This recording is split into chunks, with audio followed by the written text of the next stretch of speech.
Mga ka-hunter, gagawa tayo ngayon ng pinagbabawal na technique. May ispatan tayo ritong puno. Dinadaanan lang ng mga ng pagardab, ringneck.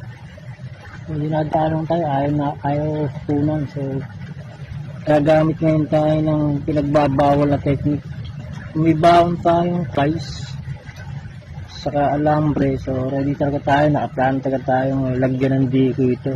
So wala naman tayong artificial decoy, so ang ginawa naman natin,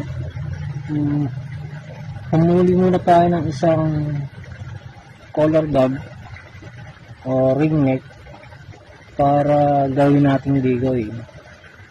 So itong alambre gagawin natin patigas at pamputol.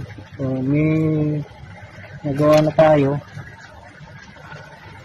So ito siya, alambre siya, tapos tinusok natin dito para, tapos medyo niround natin to para masalo siya. So tatalian ng ating pa. So 100% na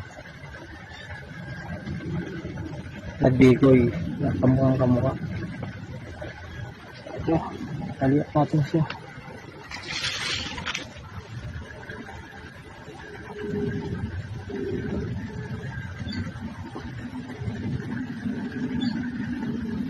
Para hindi kumilos o malaglag.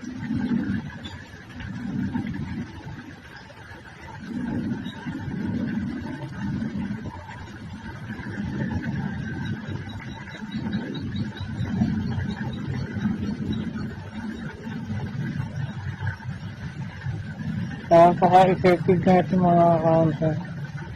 Kasi pag may dumaan, makakit silang puntahan din. So, maganda sana mga 2-3. Kaya lang isa palang huli natin.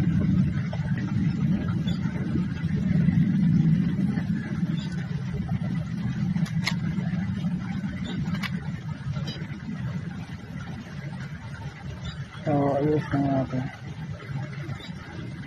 Yan, tapos kumuha tayo ng mahabang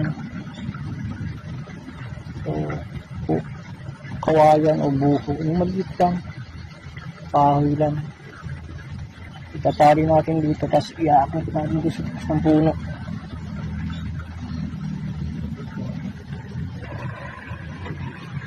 So ito, may nakuha na tayo mahabang buho. So meron tayong baong goma. Masarap pa dito, walang kakilos-kilos. Boy scout tayo, kompleto tayo.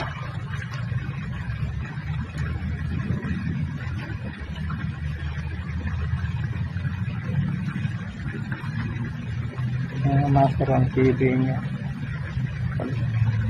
parang totoo siya pag medyo gumalaw ng kawayan. So ito, iakit natin mamaya sa puno. Tingnan natin kung puhuli tayo.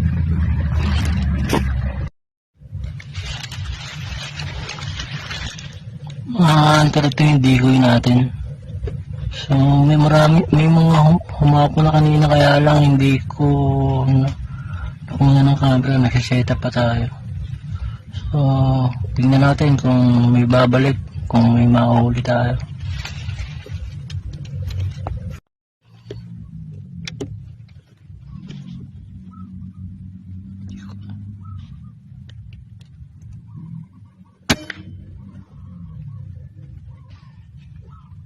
Ay, hindi ko natin siya, pero may dumating na 2.